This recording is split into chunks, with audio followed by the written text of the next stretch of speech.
Hey, what's up, guys? It's Pokemon in Poverty here. I know my voice sounds super weird, especially right now. It sounds like I'm sick. Don't worry, guys, I'm not sick. It's just because my computer, its microphone quality isn't the best, but hopefully I can get a microphone sometime in the near future. But for now, I do want to talk about some battle tower strategies and I do want to be talking about Gen 4 battle strategies and what you can do to get a streak of 100 if you can. So I have 4 Pokemon. I feel like these are the best Pokemon I've used. I've gone to streaks of 70 or 80, and hopefully I can get to 100 if I can. If not, well, whatever. At least I tried, right? But I do feel like as long as you do it right and you actually know the Pokemon's movesets in the Battle Tower, you should be able to get to a streak of 100. So I do want to start off with Gyarados. So Gyarados is a sweeper, and we all know that because it has Dragon Dance, and what Dragon Dance does obviously raises your attacking speed by 1 stage. So it's not like it's outspeeding Pokemon, but if you do use at least like 2 Dragon Dances, you should be able to at least outspeed the majority of Pokemon in Battle Tower. So obviously, we can see from its stats, 95 HP, 125 attack, 100 special defense. So I used an Adamant Nature, and I do want to max out all of my attack EVs, and I do want to split between HP and special defense. You want to keep it half and half. HP just because HP is always great, and special defense, well, it does not have any. I mean, its special defense, it's great, but it's not like it's anything spectacular, so I would raise it up a bit just to make sure it's a bit bulkier and tankier and can take hits. So I have a Lumberry because obviously we'll talk about the moveset. So I have Waterfall, Ice Fang, Rest, and Dragon Dance. So that's where Lumberry comes in because obviously I can rest it off. If I am super low in red health, well, that's where the Lumberry comes in, and I can rest up all of my freaking HP in one go. And guess what? With Lumberry, I don't have to wait for sleep turns for I don't have to waste my time waiting for 2 turns for my freaking Gyarados to wake up, and that's why we have Lumberry in that case. Waterfall just for great stab, and Ice Fang, well, Ice Fang just does great, and it hits grass types, it hits dragon types, it hits ice types, it hits Pokemon that it's supposed to hit well, and yeah, that's what it's supposed to do. Just it's supposed to sweep and do as much damage as possible to the opposing team. So there is one problem with Gyarados, especially in doubles, is that it's typing. Water and flying means you are 4 times weak to electric. So how can you avoid that? That's why we have Magnetric in this case. And I feel like Magnetric, especially in Diamond, Pearl, and Platinum, is the best Pokemon to use with the ability Lightning Rod. So Gyarados obviously is 4 times weak against electric, but guess what? With Magnetric, we can solve that because what it does is that it'll take in any electric type moves and it basically hits Magnetric instead of Gyarados. So that means that Gyarados has um it can basically set up Dragon Dance 2 times in a row and then go for a sweep. And guess what?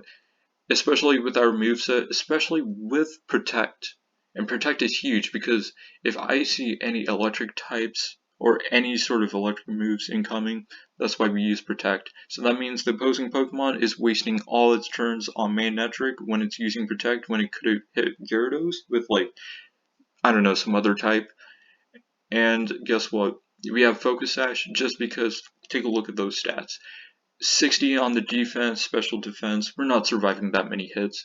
So that's why we have Focus Sash, because let's say, for example, we have like an Earthquake or Earth Power, and you know what, Magnetric is going to go down. Well, with Focus Sash, we can live for one more, and we can go for like some Flamethrower or anything. So, Lightning Rod, ability, and item Focus Sash. Moveset, Thunderbolt, Flamethrower, Protect, and Light Screen. So for Light Screen, you don't have to use it. You can also go for Hidden Power Grass or Hidden Power Ice. But if you don't manage to get that, you can always go for a Light Screen and then go on like a rampage and try to hit as many opposing Pokemon as possible. So we see from its stats, obviously, terrible defenses, but special attack and speed are great. That's where we're going to max it out. So 157, 172. I picked a timid nature just because I do want to be outspeeding Pokemon, and there are a few Pokemon that will outspeed it, but it's going to outspeed at least 90% of the Pokemon in the battle tower. That's why we use timid. So it pairs up great with Gyarados, and I feel like you should be able to defeat a lot of Pokemon. However, I said it is frail, so that's its downside, but that's why we have two other Pokemon that are pretty great. So up next, before I get into Cresselia, we're going to get into Garchomp. Garchomp in Gen 4, especially in Diamond and Pearl, was one of the best Pokemon ever. It has been all the way up to Ubers fighting legendary Pokemon like Dialga and Palkia. That's how good it is. I mean, just take a look at those stats. It is amazing. 108 HP, 130 attack, 102 speed. That means it is amazing. Only downside I would say is that it's 4 times super effective against ice, but we can solve that with the Yacht Berry, and that's what I'm using as my item. Because there are a lot of water types that have Ice Beam, and that's why we use Yacht Berry, so that we can survive one more time and attack it with Stone Edge, Earthquake, Dragon Claw, and Sword Stance. And those are my moves. So, Earthquake just for amazing stab, Stone Edge just for coverage. Let's say, for example, I see any sort of flying types, fire types, bug types, or ice types. That's why we use Stone Edge. And if I already used its Sword Stance, well, that means they're not surviving anymore.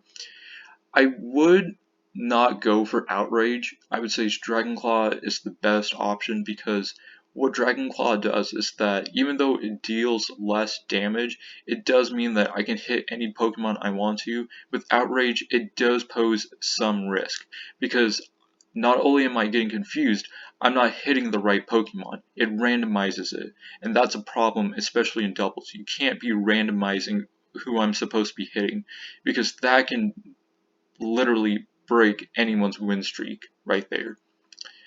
And yeah, adamant nature, you can also go for a jolly nature. It really doesn't matter. As long as you max out your attack and speed, that's all that matters.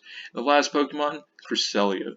Cresselia is one of the best, bulkiest Pokemon, I think, Pokemon.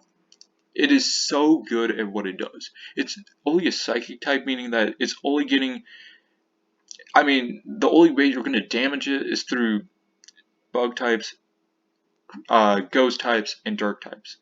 And even then, you're still surviving 2 or 3 hits before it goes down. Take a look at those stats. It is just beautiful. 120 HP, 120 in defense, 130 in special defense. It is insanely good.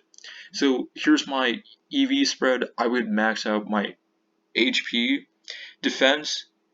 I would max out defense, but I could go for a mix between defense and special defense, try to get half and half.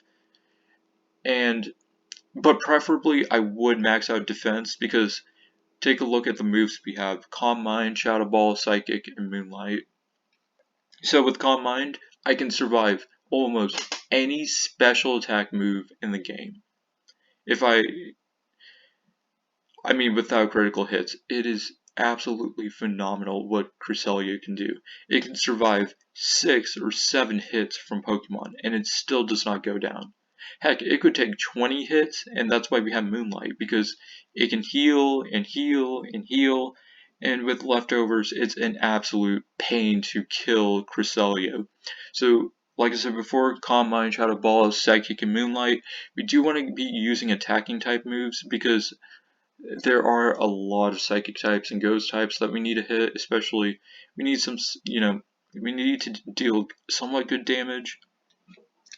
So I do understand why it's kind of confusing why we're not using Calm Mind. I mean, sorry, not Calm Mind. I mean, status type moves or healing type moves like Healing Wish. I just feel like it's not the best option. And especially with Cresselia, I mean, 75 special attack isn't doing much, but especially with calm minds, we can be surviving a lot of hits and, well, dealing at least some damage or some chip damage from opposing Pokemon. So as you can see, the last Pokemon Bronzong, you could replace it with Cresselia, but it's also an amazing Pokemon. So what it has right here, also, I think it's, well, I wouldn't say it's worse than Cresselia, it's just different. Looking at looking at its HP, defense, and special defense, obviously it's lower across the board, but its moves are what make it amazing. Reflect, Light Screen, Rain Dance, and Explosion. You want to use it like Clay, just to make sure you extend those turns of Reflect and Light Screen. You could go for Rain Dance, and you could replace Thunderbolt with Thunder on Manectric, but it's up to you. I mean, it literally doesn't matter if you use Bronzong or Cresselia, they're still amazing. You want to use Explosion because it's not very good on the attacking and special attacking side. 89, 79, you're not doing much. But when you have Explosion and you use Protect or a substitute, well, you protect all that damage from you, and all the opposing Pokemon hopefully are fainting. And that's what's amazing about Bronzong. It is amazing, and it is fantastic at setting up and helping your teammates. That's the main goal of Bronzong. If it does that, well, your team is set and ready to go. So that's that. Yeah, so for me personally, I used Gyarados, Manectric, Cresselia, and Garchomp. Specifically, I've gotten to streaks of 70 and 80, like I said before. You can get to 100, just make sure that you know what movesets some Pokemon have, because you might not see a move coming in. Like, let's say for example, Earthquake. Like, whoa, I didn't see that coming from that Pokemon. Well, I can switch into Cresselia, or in this case, Gyarados, and then basically it negates any of that damage. So yeah, those are my movesets. And we will get into some battles later, but yeah, that's my team. Let me know in the comment section if you know any sort of Pokemon that are even better, and what battle streaks have you gotten to? Have you gotten to like the thousands range, or heck, even above 100? Let me know in the comment section below. Hit the like button, and thank you guys for watching the video. I will see you guys later.